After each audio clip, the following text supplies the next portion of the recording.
A história de Gisele começou em dezembro de 1952, em uma pequena cidade alemã durante o pós-guerra. Aos 9 anos, o destino desferiu seu primeiro golpe com a morte prematura de sua mãe. Criada por uma madrasta indiferente, Gisele cresceu sentindo-se uma estranha em sua própria casa. Enquanto isso, Dominique Pellicut viveu uma infância marcada por abusos e violência extrema do pai. Dominique testemunhou horrores domésticos que moldariam sua mente de forma sombria e perversa. No verão de 1971, o destino uniu esses dois jovens em um café ensolarado no Vale do Loire. O amor parecia fulminante e eles passavam noites inteiras conversando sob as estrelas. Como promessa, ela deixou com ele um lenço de bolinhas amarelas que ele guardaria por muito tempo. Eles se casaram em abril de 1973, prontos para construir uma vida longe do sofrimento do passado. Gisele tornou-se o pilar da família, construindo uma carreira sólida na empresa estatal de energia.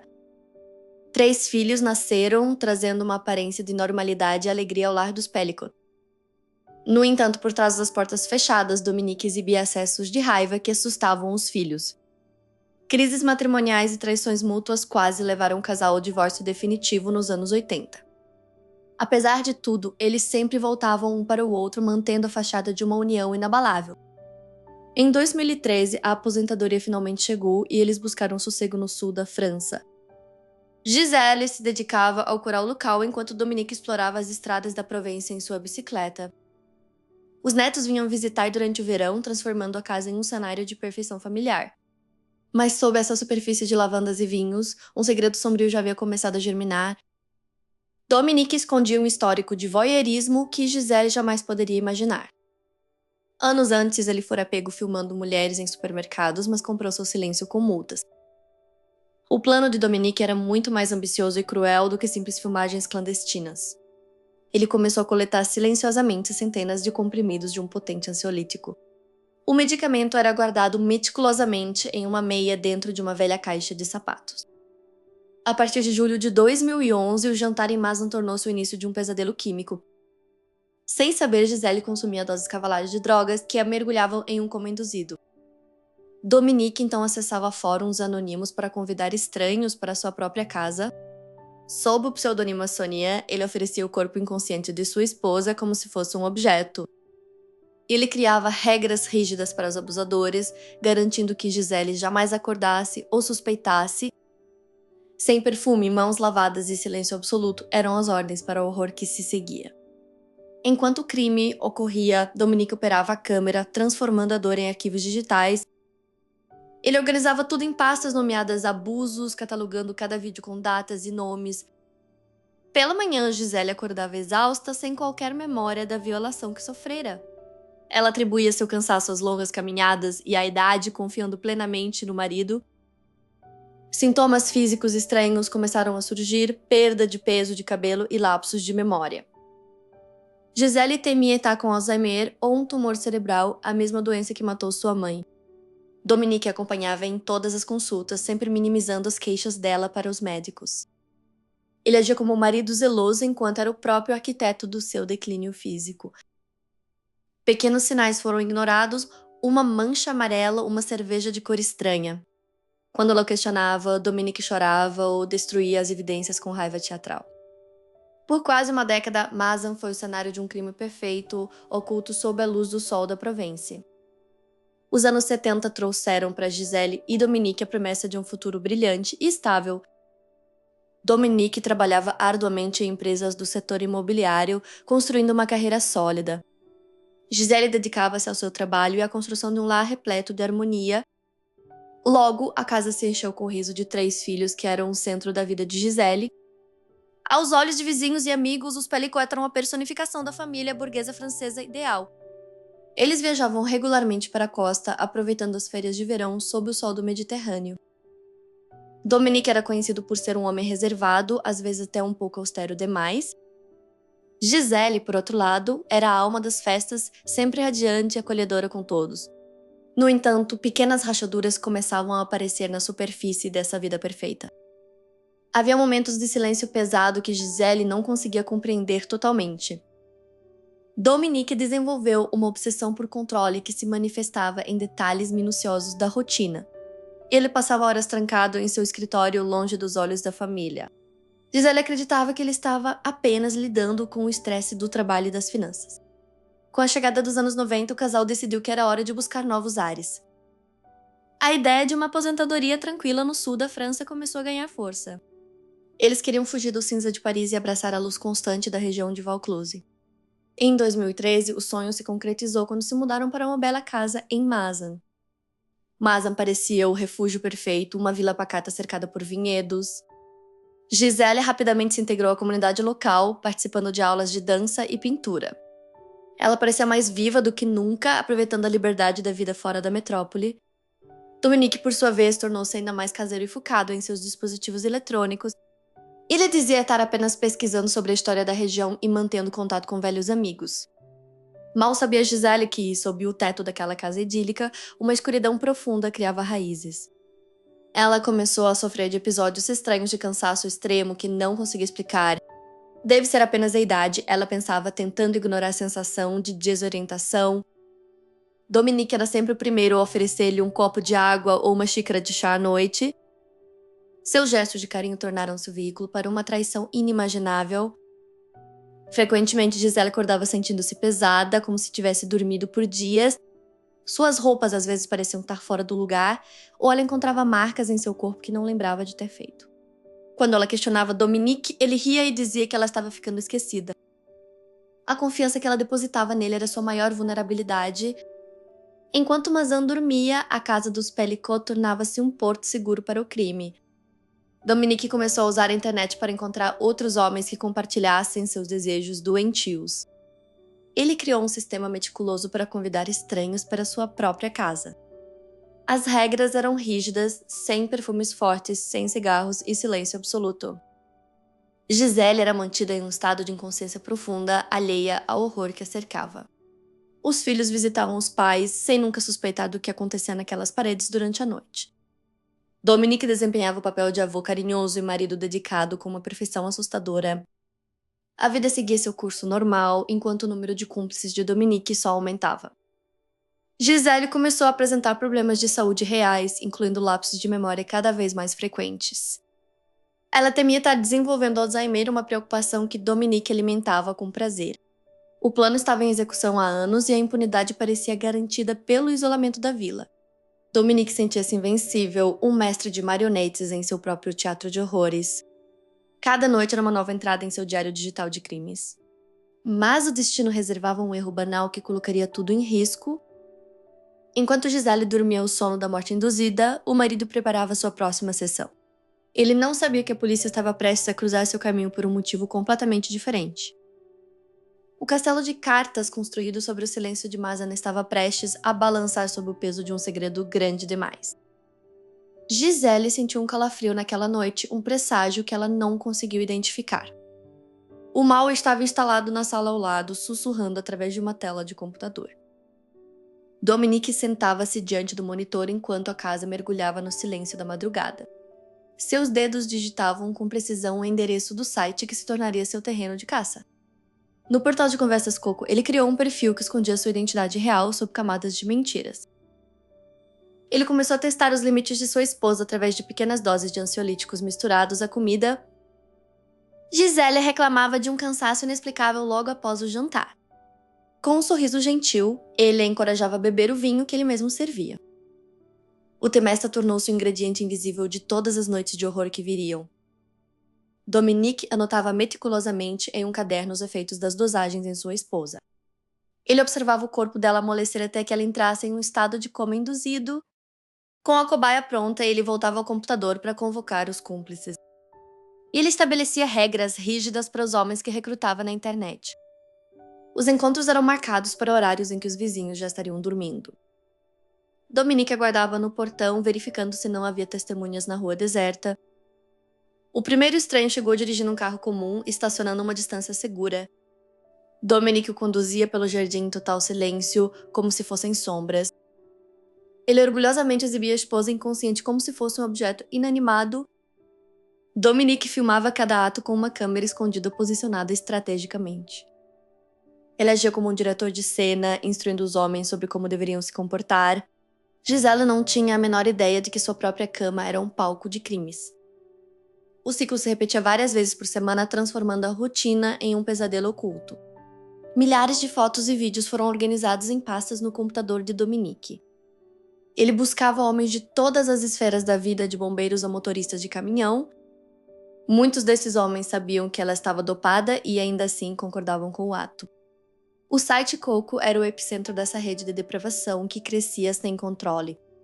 Dominique não demonstrava remorso ao ver a saúde da esposa declinar dia após dia. Pela manhã, Gisele acordava com dores no corpo e uma névoa mental persistente. Ele justificava o estado dela como sendo parte do envelhecimento natural ou estresse.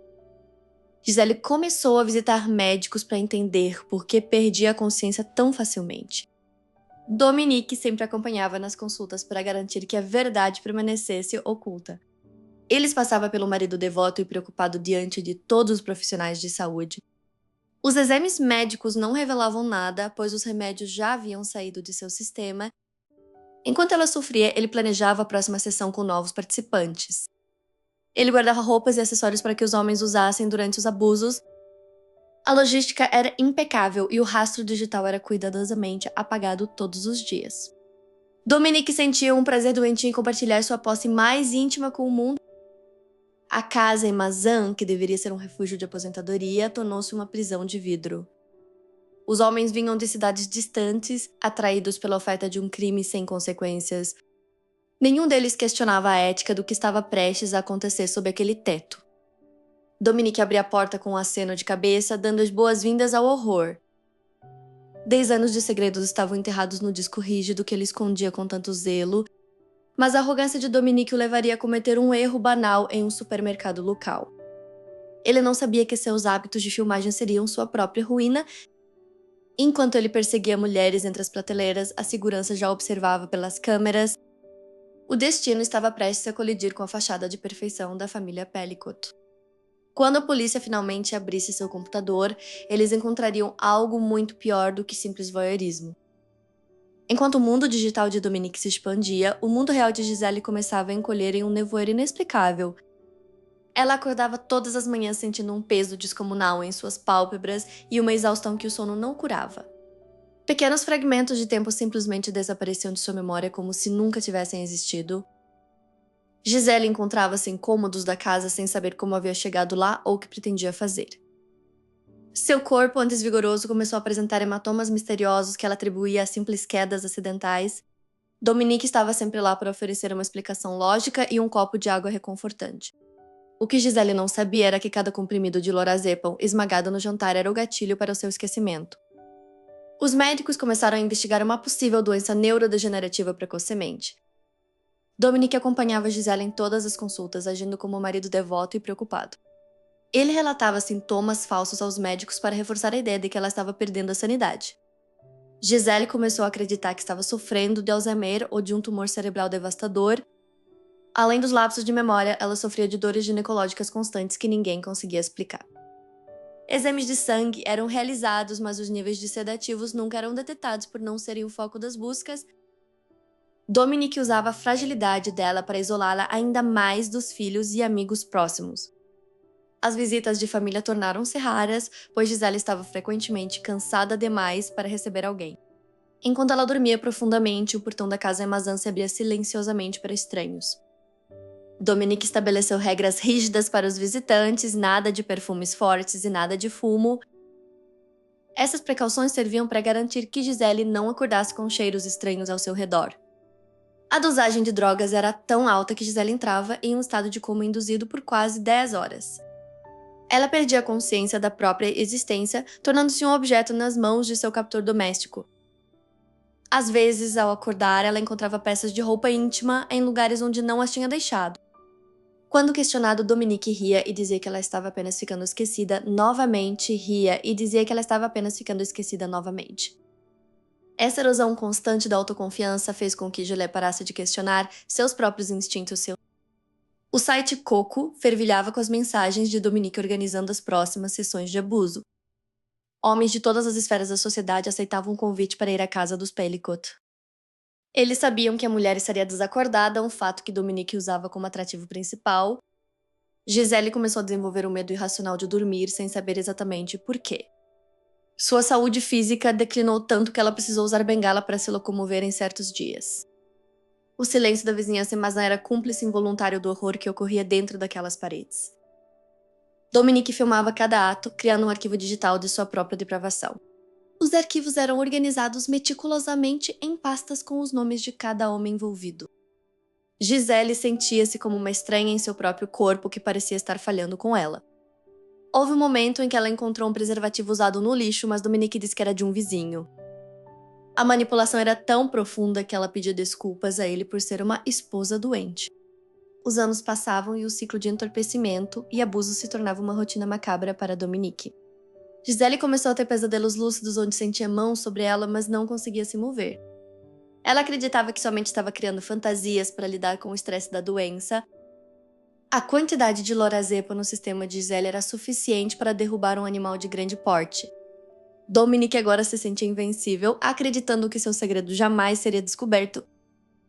Mas um erro banal em um supermercado local estava prestes a colocar um fim definitivo ao seu reinado de terror. O destino decidiu intervir em uma tarde ensolarada de setembro de 2020 em um supermercado local. Dominique caminhava calmamente pelos corredores, mas suas intenções eram tudo menos inocentes. Ele carregava um celular escondido em uma sacola apontado estrategicamente para baixo. O homem de 70 anos estava filmando por baixo das saias de clientes desavisadas. Um segurança atento notou o comportamento errático do idoso e decidiu confrontá-lo. Dominique tentou se desvencilhar, alegando um mal-entendido, mas seu nervosismo era evidente. A polícia militar foi chamada para o local para verificar o conteúdo do dispositivo móvel. O que parecia ser um caso simples de voyeurismo logo revelou algo muito mais sinistro. Os oficiais encontraram milhares de arquivos organizados meticulosamente em pastas cifradas. Uma das pastas tinha um nome que gelou o sangue dos investigadores, o nome de sua esposa. As imagens mostravam Gisele em um estado de inconsciência profunda, cercada por estranhos. Enquanto Dominique era detido, os investigadores perceberam que precisavam agir rápido. Naquela mesma noite, a casa em Mazan estava silenciosa e mergulhada na penumbra. Gisele estava sozinha, esperando o marido voltar com as compras que nunca chegariam. O som repentino de batida aqui na descrição, o som repentino de batidas fortes na porta da frente quebrou a tranquilidade da residência. Vários policiais entraram na casa com mandado de busca e apreensão em mãos. Ela os recebeu com a cortesia de quem acredita não ter nada a esconder. Os agentes começaram a revirar o escritório de Dominique, confiscando computadores e discos rígidos. "O que meu marido fez?" ela perguntava repetidamente, sem obter uma resposta direta. O investigador principal pediu que ela o acompanhasse até a delegacia de Avignon. A sala de interrogatório era pequena, fria e iluminada por uma lâmpada fluorescente que zumbia. Gisele sentou-se, sentindo um frio no estômago que nenhum casaco poderia aquecer. O oficial sentou-se à sua frente com uma expressão de profunda tristeza e hesitação. "Senhora Pellicott, precisamos mostrar algo que será muito difícil de ver", ele começou. Ele colocou uma série de fotografias impressas sobre a mesa de metal. Gisele olhou para a primeira imagem, mas seu cérebro se recusou a processar o que via. "Esta não sou eu", ela murmurou, balançando a cabeça em negação absoluta. O policial explicou que as fotos foram tiradas dentro de seu próprio quarto em Mazan. Lentamente, ela reconheceu as joias que usava e a mobília que ela mesma escolhera. Nas imagens, ela parecia um cadáver completamente inerte enquanto homens a violentavam. O investigador revelou que Dominique a drogava com ansiolíticos potentes triturados na comida. Ele não apenas observava, mas recrutava esses homens em fóruns obscuros da internet. Gisele sentiu o mundo girar e uma náusea insuportável tomou conta de seu ser. 51 homens, o policial disse, foi o que conseguimos identificar até agora. 50 anos de casamento foram incinerados em um único instante de revelação. Ela percebeu que seus lapsos de memória e cansaço crônico eram, na verdade, feridas de guerra. O homem que ela amava era o arquiteto de seu maior pesadelo. Apesar do choque paralisante, uma faísca de fúria começou a brilhar no olhar de Gisele. A investigação estava apenas começando e o abismo era muito mais profundo do que imaginavam. Gisele precisava avisar seus filhos antes que a notícia se espalhasse pelos jornais. Ela temia como seus filhos reagiriam ao saber que o pai era um monstro, mas a polícia ainda tinha uma última descoberta técnica para compartilhar com ela naquela noite. Não foi apenas a senhora, o oficial sussurrou com a voz embargada. Havia arquivos ocultos que sugeriam que o horror poderia ter se estendido para outros membros da família. Gisele sentiu como se estivesse caindo em um poço sem fundo de depravação humana. O segredo que Dominique guardava no porão de sua mente era muito mais vasto e perverso do que qualquer um poderia suportar. O silêncio que se seguiu à revelação policial na delegacia de Avignon era quase ensurdecedor para Gisele. Fora daquelas paredes, a vida de seus 3 filhos estava prestes a ser irremediavelmente estilhaçada. Dominique não era apenas um criminoso para eles, ele era o patriarca, o avô e o herói da família. Quando Caroline, a filha, recebeu a notícia, o chão sob seus pés pareceu simplesmente desaparecer. Ela não conseguia conciliar a imagem do pai amoroso com o monstro descrito nos relatórios policiais. A perícia nos computadores de Dominique revelou que a depravação tinha camadas ainda mais profundas. Entre os milhares de arquivos, a polícia encontrou fotos de Caroline tiradas sem o seu consentimento. Dominique havia fotografado a própria filha em momentos de vulnerabilidade enquanto ela dormia. A notícia de que ela também era uma vítima de seu pai transformou o luto em uma fúria absoluta. Os 2 filhos homens, David e Florian, enfrentaram o horror de ver o nome da família arrastado pela lama. Eles sentiram a traição como uma facada no peito, questionando cada memória de sua infância. As noras de Dominique também não foram poupadas da sombra projetada por seus atos. Fotos íntimas das noras foram encontradas nos arquivos secretos, provando que ninguém estava seguro. Dominique agia como um predador dentro de seu próprio ninho, caçando a privacidade de quem ele deveria proteger. Gisele via o sofrimento de seus filhos e sentiu uma culpa esmagadora por não ter percebido nada. No entanto, seus filhos rapidamente a cercaram, garantindo que ela era a maior vítima dessa história. A família decidiu que não se esconderia nas sombras da vergonha que Dominique havia criado. O processo de análise dos vídeos encontrados na casa de Mason continuava a revelar horrores indescritíveis. Cada vídeo tinha um título meticuloso, data e o nome do estranho que Dominique havia convidado. O sistema que Dominique montou era profissional, frio e absolutamente cruel. Os filhos tiveram que decidir se veriam as provas ou se confiariam cegamente nos investigadores. Caroline escolheu confrontar a verdade, tornando-se o braço direito de Gisele na busca por justiça. Eles perceberam que o trauma não era apenas uma ferida, mas um chamado para a guerra. A casa em Mazan, outrora um refúgio de aposentadoria, tornou-se uma cena de crime permanente na mente deles. Gisele não conseguia mais dormir no quarto onde tantos crimes haviam sido cometidos sob o seu sono induzido. A polícia começou a identificar os homens nos vídeos, um por um. Eram homens comuns, bombeiros, jornalistas, encanadores e pais de família. A banalidade do mal era o que mais assustava a família Pellicott. Dominique tentou se justificar, alegando que amava a esposa e que tudo era apenas uma fantasia. Suas palavras soavam como um veneno para os ouvidos de seus filhos.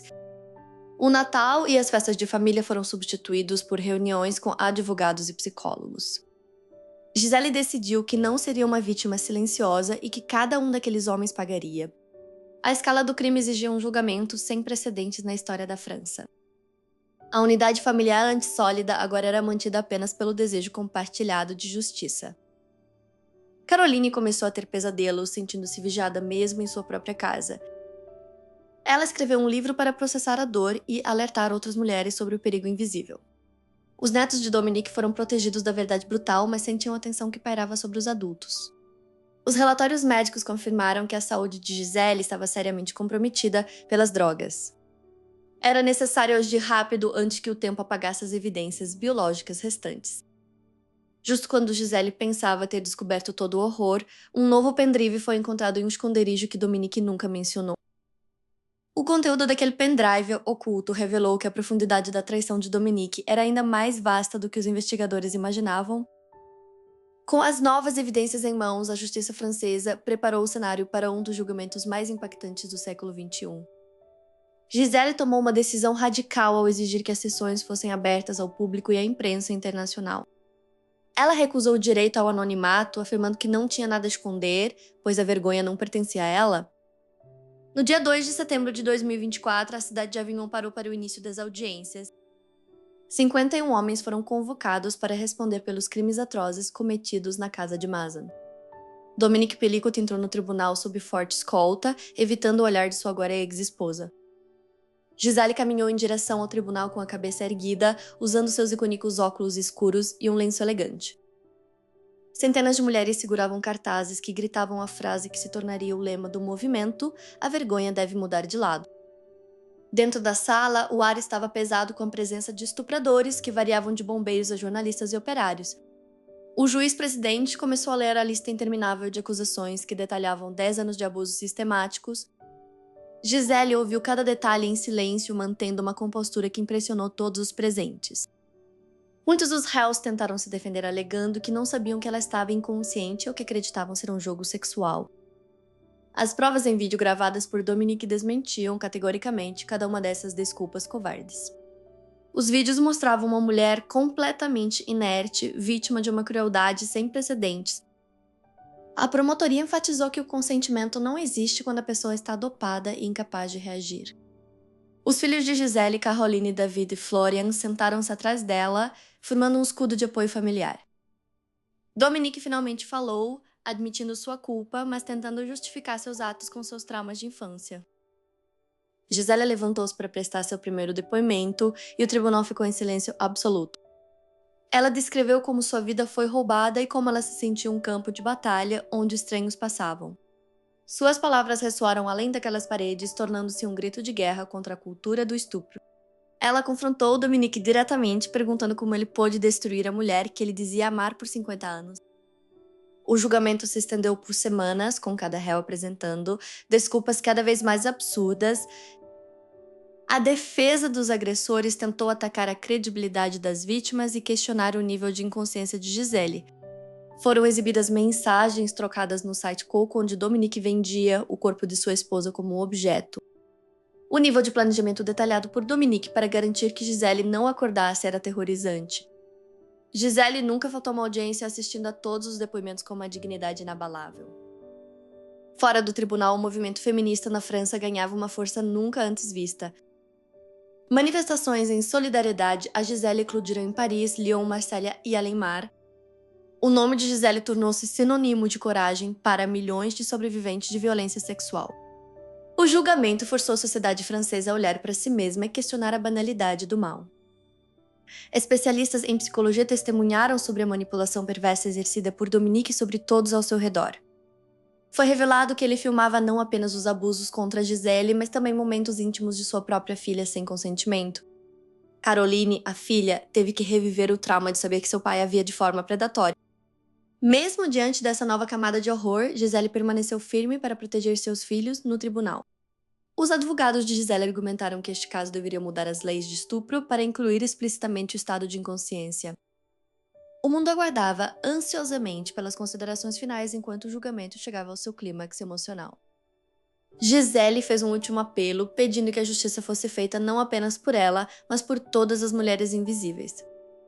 Ela saiu do tribunal naquele dia cercada por uma multidão que aplaudia como uma heroína improvável. No entanto, enquanto os juízes se retiravam para deliberar, um telefonema anônimo para o tribunal sugeriu que um dos réus possuía provas que poderiam anular todo o processo. O tribunal de Avignon estava mergulhado em um silêncio absoluto após a revelação do telefonema anônimo. Os advogados de defesa moveram-se rapidamente para verificar a autenticidade daquela nova informação inesperada. Gisele Pelicot permaneceu sentada com a coluna ereta, recusando-se a deixar que o caos abalasse sua postura. O juiz-presidente examinou as evidências trazidas pela nova denúncia com extrema cautela. Em poucos minutos, ficou claro que a tentativa de anulação era apenas uma manobra desesperada e sem fundamentos. O processo seguiu adiante e o peso de 10 anos de crimes começou a cair sobre os ombros dos acusados. Dominique Pelicot foi levado ao centro da sala para ouvir suas sentenças finais sob os olhares de sua família. O juiz começou a ler a lista exaustiva de crimes que incluíam estupro agravado e administração de substâncias nocivas. Dominique não ousou olhar para Gisele enquanto a sentença de 20 anos de prisão era proferida. Um a um, os outros 50 réus também receberam penas severas que refletiam a gravidade de sua cumplicidade. Ao ouvir o veredito final, Gisele fechou os olhos por um breve momento e soltou um suspiro profundo. Do lado de fora do tribunal, uma multidão imensa aguardava ansiosamente por qualquer notícia sobre o resultado. Cartazes com a frase "A vergonha deve mudar de lado" eram erguidos por mulheres de todas as idades. Quando Gisele saiu pelas portas principais, o som dos aplausos ecoou por toda a praça como um trovão. Ela não era mais apenas uma vítima, mas sim o rosto de uma revolução cultural na França. O impacto do seu caso chegou rapidamente aos corredores do poder em Paris. Legisladores começaram a redigir novas leis para definir o consentimento de forma clara e rigorosa no Código Penal. O nome de Gisele tornou-se sinônimo de coragem para todas as sobreviventes de abuso doméstico. Meses depois, a poeira do julgamento finalmente começou a baixar na vida privada da família Pellicot. Os filhos de Gisele lutavam para processar a traição dupla cometida pelo homem que chamavam de pai. Através de sessões de terapia intensiva, eles começaram a reconstruir os laços que Dominique tentou destruir. Gisele decidiu deixar a casa de Mazen para trás, vendendo a propriedade que escondia tantos segredos sombrios. Ela mudou-se para um pequeno apartamento perto do mar, onde o som das ondas trazia uma calma necessária. Suas manhãs agora eram dedicadas a caminhadas solitárias pela areia, sentindo o vento no rosto. Ela muitas vezes pensava nas mulheres que ainda viviam em silêncio, temendo o julgamento alheio. Gisele começou a escrever suas memórias, transformando sua dor em um manifesto de sobrevivência. O livro rapidamente se tornou um best-seller, traduzido para dezenas de idiomas ao redor do mundo. Dominique, atrás das grades, tornou-se uma figura esquecida pela sociedade que ele tanto chocou. Ele não recebia visitas e o nome Pellicot agora pertencia apenas à força de Gisele e de seus filhos. Em um feriado de verão, Gisele reuniu seus netos em sua nova casa para celebrar a vida. Ver o sorriso deles era a prova final de que o mal de Dominique não havia vencido. Ela continuou a dar palestras em escolas e universidades, ensinando os jovens sobre os limites do corpo e da mente. A cada palestra, ela sentia que estava devolvendo a voz a alguém que a tinha perdido. Gisele frequentemente visitava o Memorial das Vítimas de Violência Sexual, deixando flores brancas em silêncio. Ela aprendeu a dormir sem medo, sabendo que sua vigilância agora servia para proteger outros. O legado de seu caso mudou permanentemente a forma como a justiça trata o abuso facilitado por drogas. Gisele tornou-se um símbolo global de resiliência, provando que nunca é tarde para buscar a verdade. No final de sua jornada, ela encontrou a paz que lhe foi roubada por tanto tempo. Ela olhou para as próprias mãos, agora livres de qualquer amarra do passado. O silêncio de Mazen foi finalmente quebrado e, em seu lugar, nasceu um grito de liberdade eterna. A vergonha agora pertence àqueles que cometeram o mal, enquanto a dignidade permanece para sempre com Gisele.